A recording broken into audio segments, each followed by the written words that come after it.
Hey guys, sorry I couldn't be there with you this week, but I wanted to pass along a video of just some things I've been dealing with on my end, and I'm sure you guys are probably experiencing on your end too. But and that is kind of creating a sense of urgency and getting people to actually move and to buy and to kind of put their fears aside. So I just wanted to kind of share some of the things that I see on my end that might help you guys to push those people to get moving sooner than later.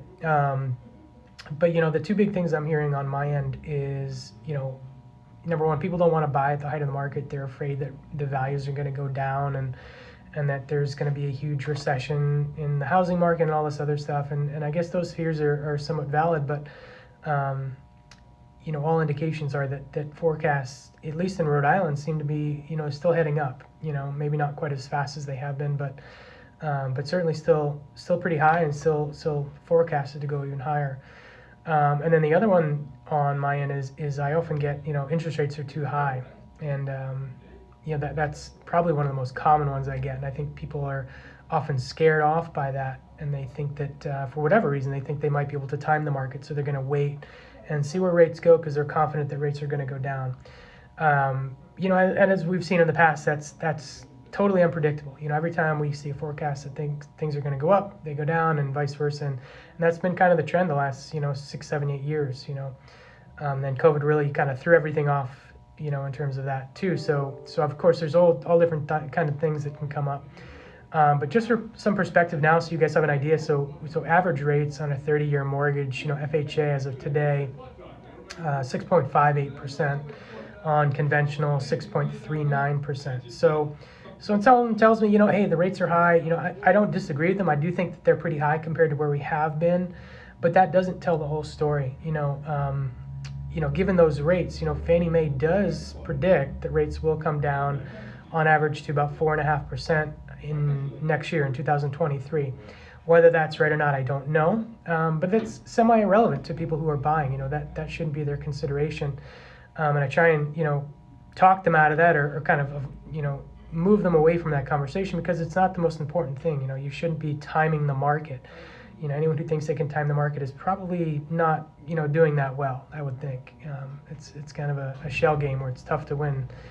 But the other thing is what I've been telling all my clients, and you can kind of relay this to your folks too, is rates, yeah, they might be high on the surface, but listen, there's always ways around that. There's always alternatives. And a couple of those, one of them is an adjustable rate mortgage. And oftentimes, it's got a really bad rap in the last 5 or 10 years. And I think that was often due to, the whole housing crisis that we had 10, 12 years ago. But I don't think people fully understand what they are. But for some perspective, those rates on the fixed 30-year up in the sixes, right now, as of today, I have a 5-year adjustable rate for 4.75%, which is still pretty good, and considering where Fannie Mae thinks will be at 4.5%, I mean, that's right on target.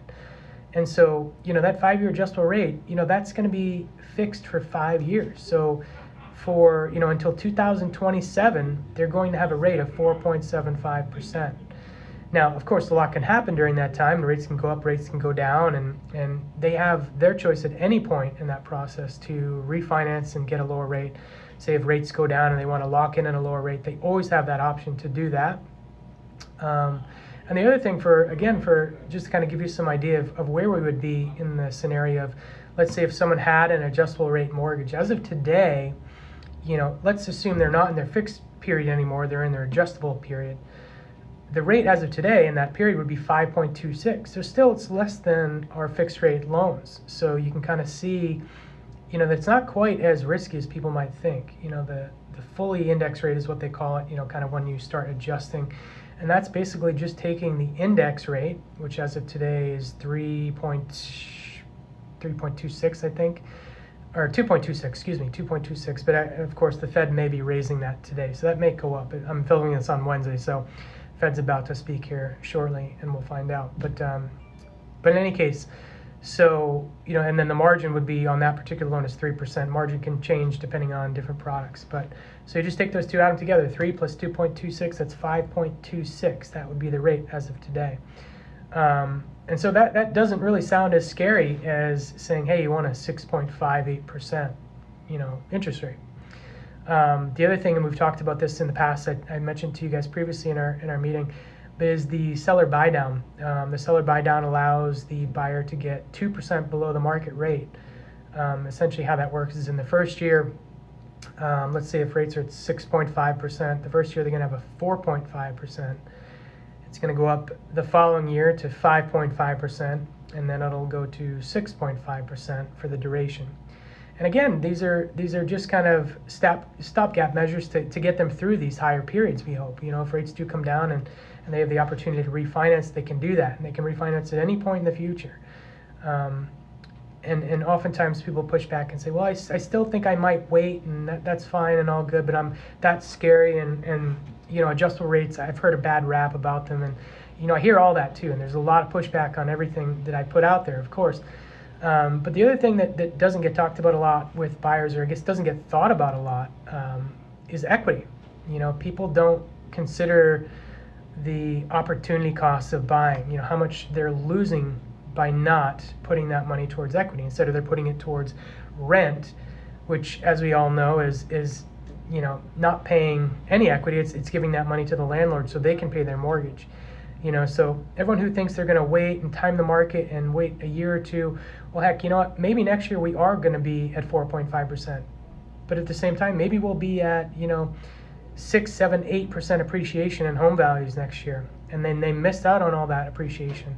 And they also missed out on the equity that they have in the home. Instead, they're $12,000, $15,000 less in cash that they've just, for lack of a better word, just pissed away. Instead of putting that towards a mortgage where they can build some equity and build some wealth, some long-term wealth.